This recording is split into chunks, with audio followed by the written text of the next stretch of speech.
All right, thanks for staying with Daybreak. Let me run you through a few more stories. Let's take you straight to Kisumu, where a strike notice issued by the Kenya Medical Practitioners and Dentists Board officials expires today. And the doctors are this morning meeting at the Jaramogi Oginga Odinga Teaching and Referral Hospital to deliberate on the way forward after the failure to honor a 2017 CBA. Laura Otieno is there for us live in Kisumu. Laura, it's good to be speaking to you.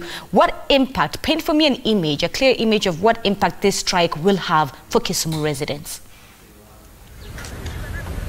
Well, indeed, Zinzi, that strike will go a long way in impacting the services currently going on at the Jaramogi Oginga Odinga Teaching and Referral Hospital, which is basically the largest hospital in the whole of Western region. But then looking at that in context, Zinzi, there are about 300 doctors here in Kisumu that are operating and serving a population about 3 million people. So, of course, there had been a number of issues that they were hoping would be addressed by the county government of Kisumu in the 2017 CBA. That includes the review of the working hours, which the doctors were saying they need to work for at least 100 hours every week. But then they're saying the dwindling workforce forces some of them to work even up to 300 hours per week to meet the demand of the increasing number of patients. So this strike will really impact the services in a county which largely depends on the UHC pilot to offer quality health care to its patients. So, of course, the doctors are supposed to be having a press briefing any time from now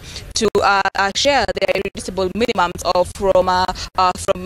which are, according to the reports that we have seen, include the remittance of some of the statutory payments which they claim have not been paid to the relevant bodies, backdating to up to 6 months or 1 year for other doctors. They've also said the county government needs to review the job groups of certain doctors who are eligible for promotion, and they're saying that it has been long overdue. But then remember that this conversation is coming at the backdrop of reducing workforce, basically the health sector here in Kisumu. Remember, there was also the nurses' strike sometime earlier this year, and also there is a ticking time bomb because the county government is sort of operating on a grace period because the time frame, or rather the ultimatum that the nurses had given had expired about a month ago. So, of course, it is just a wait and see game to wait and see when the nurses will also be downing their tools in regard to the implementation of their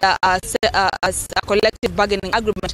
So for now, it's 300 doctors planning to down their tools. Of course, they had issued a strike notice to the county government a week ago, and that is lasting today. So, of course, basically, they will be sharing the way forward on what they intend to do moving forward. Will they be willing to sit on a dialogue table with the county government if they are offered that chance, or will it be until their irreducible minimums are met is when they will be resuming back to work? So, of course, that is the story that we are keeping our eye on, and we will be updating you on the details as soon as they unveil them. Thanks, Laura. Very startling statistic there. The deadline notice expires today. There are over 300 doctors serving 3 million people. They work over 300 hours. The recommended hours is 100. So they generally have some issues that need to be addressed.